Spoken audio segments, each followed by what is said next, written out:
あの人の英語の本当のところ。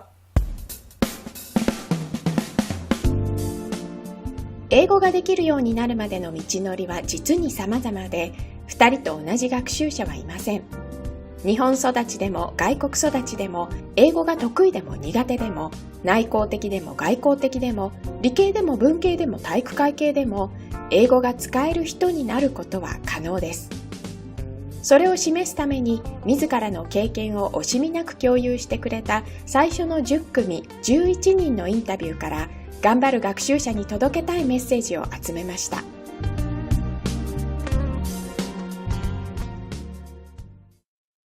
結構萎縮しちゃって、喋るのが恥ずかしくなっちゃってたんですよね。やっぱり英語を最初学んでた時もそうだったんですけど、やっぱりそれはすごくあんまりいいことがなくて、できれば本当にもうめちゃくちゃな英語でも胸張って人に話しかけていった方が自分のためにもいいし、周りの人にとっても私がどういう人間かっていうのがもっとわかるから大事だから、やっぱりもっとどんどん気にしないで喋りかけていったらよかったなと思いますね。喋りかけていけようと思いますね。私たち通訳でない素人から見ると、通訳学校に行く人なんてもう英語勉強しなくていいんじゃないのと思っているんですけれど、そのあたりってどうなんですか？それは絶対にないと思いますね。私もまだまだそういうのが雲の上のお仕事だった時っていうのは、特にニュースを訳すような人とか、国際会議を訳すような人っていうのは、もう全然ネイティブよりもできるぐらい英語ができるんで、英語の勉強必要ないんだろうと思ってね。なんかもう英語の勉強は終わった人っていう感じですよね。しますよね、やっぱりね。違うんですか？言い回し一つとってもそうですし、それこそ私今結構自分で課題だなと思って力をつけたいなと思っている英語の学習としては、よくフィギュアオブスピーチって言われるあれの引き出しを増やしたいですね。で、そこでわからないってそのタイムラグをより少なくして言えることが、本当に特に自分一人ではなくて集団で働いている時っていうのは、すごく大きな差になってくるので、そこで今わからないけれども、後々誰かに聞いてフォローしようっていう思考回路を働きそういうことももちろんあるんですけれども、僕の中で全部そういう風にしてしまうと、やっぱり周りの人に迷惑をかけすぎてしまって、あまりやっぱり度が過ぎると嫌がられてしまうっていうのも、そこのさじ加減を学んだのもその1年目ではあるんですけれども、ただ、やっぱり聞かなければいけない、明らかに明確にここで理解が揃っていないと、後々事態としては深刻になるっていう部分を、うまく抑えておくために、聞くは一時の恥っていうのは絶対にあると思いますね。失敗を避けて安定に準備をしてから飛び立つことのリスクっていうのは、もしかしたら飛び立った時すでに時遅しで、実際に飛び出した時に失敗の量が大きくってさらに怪我をするみたいなのがあって、で、一方で最初の頃にリスクを取って失敗して恥をかくっていうのは、その時の最初の恥は辛いかもしれないですけど、早めに次のステップに対するアイディアをもらえるっていうことで、中長期で見たら最初の恥なんて大したことなかったっていうふうに、そのシナリオを描けられれば、個人的にはどっちを選ぶかはロジカルだと思うんですけど、言語学習が目的になってしまうのではなくて、何か目的を達成するために言語が必要だったらその時に考えるっていうようなことですよね。だから例えば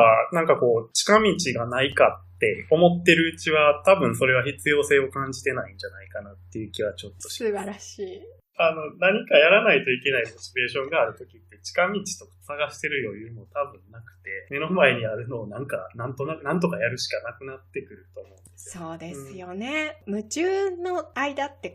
ある種余裕がないというか、もうやる以外の選択肢がないですからね。ないですよね。そうですね。同じクラスにいる、例えばブラジルとかヨーロッパ圏の、本当に英語と、ある種言語が似てるような国の子たちと、同じペースで話せなかったので、ちょっと、だから自分としても気遅れをしてたんですよね。で、だけど、ここでなんかひるんだら、すごく自分が成長しないなと思って、で、クラスを下げることなく、なんか、よくよく周りの子たちに言ってることを聞いてると、2週間目ぐらいから結構文法めちゃくちゃだなとか、なんか、これ実は、私、やっぱり丁寧に喋ろうとしすぎて、口から出ないなっていうのに気づき始めて、で、なんかどっちに触れるか。つまりは、ゆっくりでもいいから着実に喋るスタイルを貫くか、あとはもう文法結構適当でもいいけど、とりあえず思ったことを口から出してみるってどっちにしようかなと。私たち論文を書くわけでもないですし、完璧な英語を求めることはいいことだと思うんですけれども、けど果たしてそこまで必要かって言われると、今の私には完璧な英語じゃなくてもいいなっていう結論に至りました。これがいいのか悪いのかわからないんですけれども、けどそう思ってより英語を話すのは楽しくなりましたね。そうですか。なんか、英語でガツガツ言いにくい、英語の自信がないっていうのは絶対あったんですよね。けど新しい環境になって、訓練時代の仲間とかは誰も私の本来の英語力を知らないわけじゃないですか。このうじうじした英語とかも知らないわけですし。だから、もう過去の自分はもう完全に忘れて、英語をガツガツ喋れる体で行こうって決めて、トレーニングの前に。本当に文法とかもそんな整ったり必要はなかったと思うんですけど、もう今で言うドヤ顔で英語を喋ったら意外と通じるもんなんですよね。それこそなんか自分が一気に英語喋れるみたいな気持ちになって、で、最初の1週間ぐらいかな、それでも結構なんか自信がついちゃって、でもガツガツ言いたいことは言えるようにはなってました。私の知っていることをこの人たちに伝えるんだそうですね。という意識で発表をされたというところですね。そうですね。エミさん今おっしゃった人にちゃんと分かりやすく伝えるんだっていう、どうしても自分の内向きになるというか、自分がかっこよく見られたいとか、ここで変な風に見られたくないなっていう気持ちを持っちゃうと、あれなんですけども、何が本当の目的かな、自分はこの観客の人とか、この交渉相手の人にこのことを伝えるために来たんだ。なんか拙い英語で、なんか文法になってないけども、伝えようって思うと、なんか逆にいいプレゼンになったのかなという気はしています。トリニダードで英語を使うっていう生活が始まってからはどうでしたか？そうですね。今までアメリカ英語とかイギリス英語に触れてきたんですけど、今度はトリニダード英語に慣れなきゃいけなくなって、それがやっぱりすごい最初は大変でした。いらっしゃる前は、英語の国だから、今までね、日本でアメリカ英語に慣れていたり、イギリスに住んだ経験もあるから、そんなに心配していなかったっていうことですかね。そうなんです。そういう気持ちでやってきたんですけど、今までの英語の常識っていうのがもうガラガラに崩れたっていうかこれはね、めちゃくちゃ大変でした。私、こっちに来てから、やっぱり初め全然授業で発言しにくかったんですよね。すごいハードル高くて、発言することを想像するだけで胃がキリキリ痛むみたいな感じだったんですけど、ある時ね、すごいいいビジュアライゼーションを思いついて、これは玉入れだと。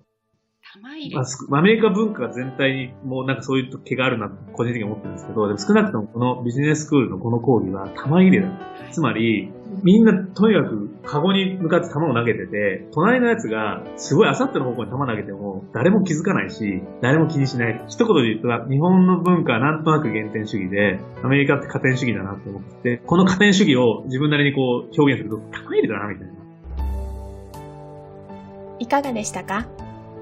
あの人の英語の本当のところはテキストとポッドキャストでお届けしています。詳しくは神谷イングリッシュコーチングのウェブサイト内にあるブログをご覧ください。